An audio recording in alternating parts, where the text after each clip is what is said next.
What's going on, guys? Adam again, back with Atomic Garage, and I am still sitting in this car. Yeah, that's right. Still sitting in this car, and you got to forgive me. I got a hoodie on because I got outside today, and it was actually kind of cool, surprisingly. It's not cold or freezing or anything. I'm used to working outside, but got my nose running a little bit, so I said, let's go on and get inside of the car, and it's not like I got any heat in here yet, but we got it going. So first off, as you guys saw in the intro, I actually won something. What? Now, a little bit of background about myself, guys, is that I get angry if I don't win the lotto, but the problem is I don't pay to play in the lotto.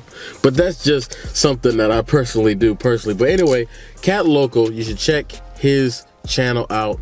Got awesome channels, doing a bunch of giveaways. Like, I'm gonna have to keep entering because I don't know, maybe my odds are pretty good. But anyway, Steelman Pro 1/4 inch long 90 tooth ratchet. I mean, this is a looker right here, guys. If you guys have seen, I haven't even broken it in yet. This ratchet is still a virgin. And that won't be for long because pretty soon we're going to be putting it through its paces and stuff like that. But anyway, today I didn't really have anything planned, so I said I might as well come on out here and let's answer some questions. All right, so Hard Knocks Forge, hello sir, how are you? Has asked, how are you coming with shop plans? Shop plans are coming at... They're not coming at all, really, to be honest with you.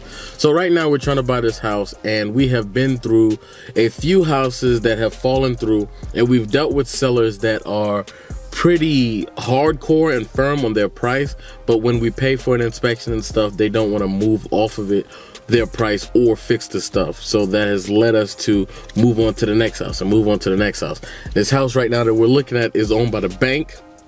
We've already spoken to them, and I'm hoping, who knows, maybe today I could find out if they actually accept our offer or not. So this house has 2 workspaces and a carport that's open. So we'll see what comes of it. I've been looking for houses with the garage, so we'll see what happens. But I'm not gonna talk too much on that until something actually develops.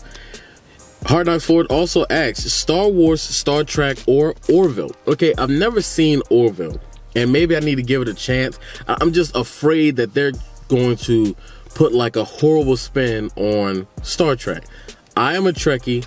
I love Star Trek more than Star Wars, though I will watch Star Wars. Don't get me wrong. But Star Trek, hands down, my favorite. I wish I was born in Star Trek's world. That would be awesome. That would suit me just fine. And the last question he asks is favorite or dream truck.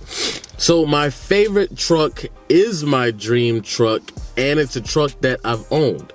So mini story time. All right, so I was 17, 18, and I met my to-be, which is my wife now, and we moved in together, and first tax time, we put our money together, we needed to get a vehicle. And I said, hey, I work at this Total dealership, and there's a guy here that's selling a truck. I could buy the truck from him. He says it just needs this one little thing done, and we'll have a truck or whatever. I'll have my classic truck. We'll have a second vehicle to drive. Everything will be great. So it was a 1968 Ford F100. It had a 302 in it and a C4 transmission. And the guy that sold it to me was a body man. And he said, Adam, all it needs is an intake and a carburetor. That's all it needs. All it needs.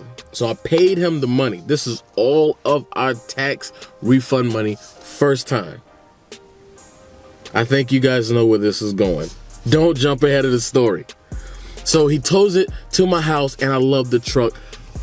Immediately I named the truck. The truck's name was Beth, and ever since then there has never been another Beth in my life. That truck, I loved it. It was a step side, the body was straight. All it needed was an intake, manifold, and a carburetor. That was it. So he said.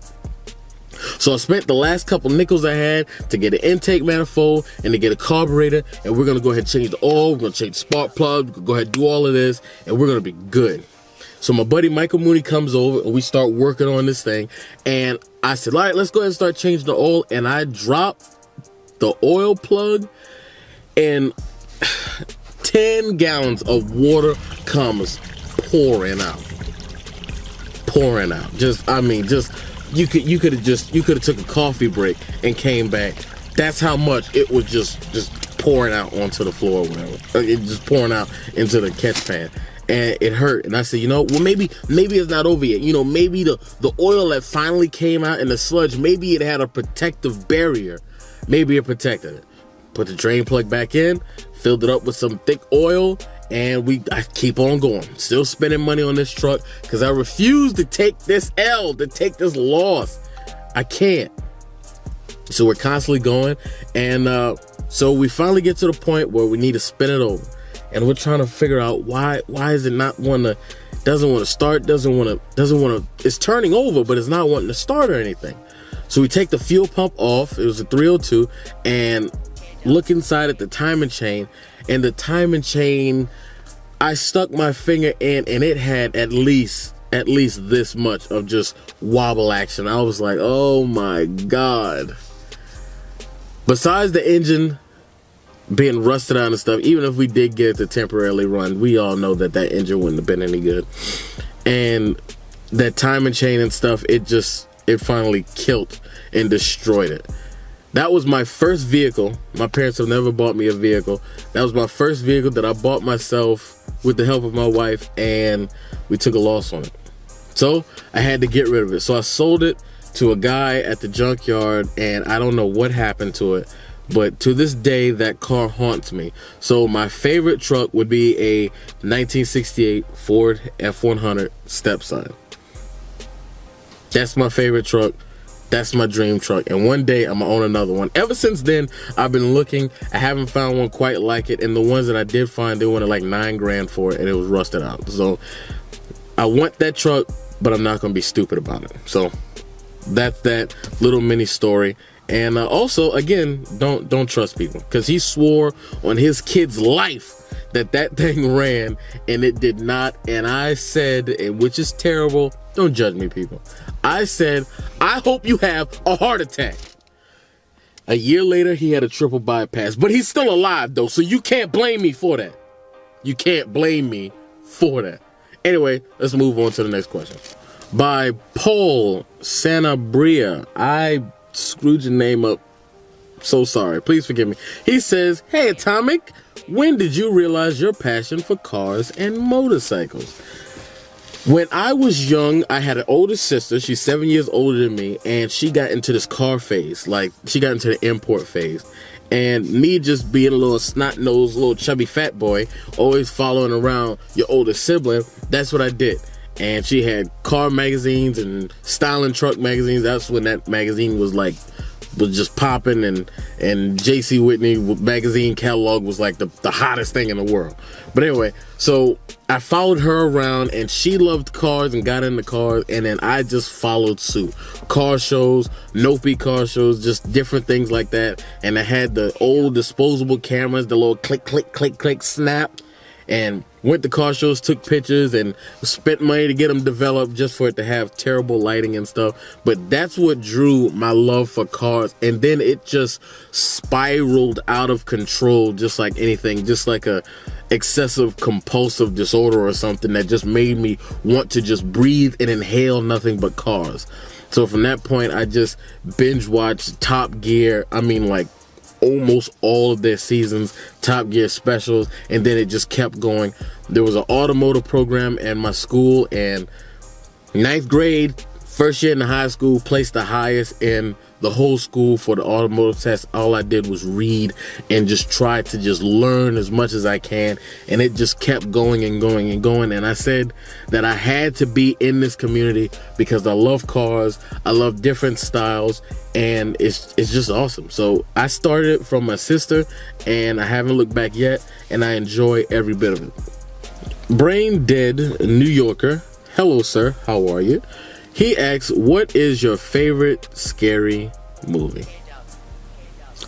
Friends, I'm gonna tell you something. I don't do scary movies. Let me repeat that. I don't do scary movies. I can't do scary movies. I am too fragile at heart. I can't handle stuff like that. Stuff jumping out, Exorcist. No, sir. I can't do it. I can't do it. The scariest movie I have seen when I was a kid was Jeepers Creepers, the first one. I couldn't sleep for a year after that, okay? It still gives me nightmares to this day. Faint of heart, I can't do it. That's why I can't live a bad life, okay? Because I can't handle that, okay? Only thing I can do is protect what's mine, but I can't be about all this crazy stuff that you see going on in this world. I don't got the heart for it, and scary movies is definitely not it at all. Anyway, that's about it for today, guys. I thought I had more questions than that, and maybe I just skipped over them. But thank you guys for checking out the channel, checking out the video. If you are new, consider subscribing, and please drop a like on the video if you liked it. Drop a dislike on the video if you did not like it, but you have to tell me why so I can improve my content. And that will be it for today, guys. Peace out. Catch you in the next one. Blah! Nipple blow up bomb. Tell my wife I love her. I wish I had a cup.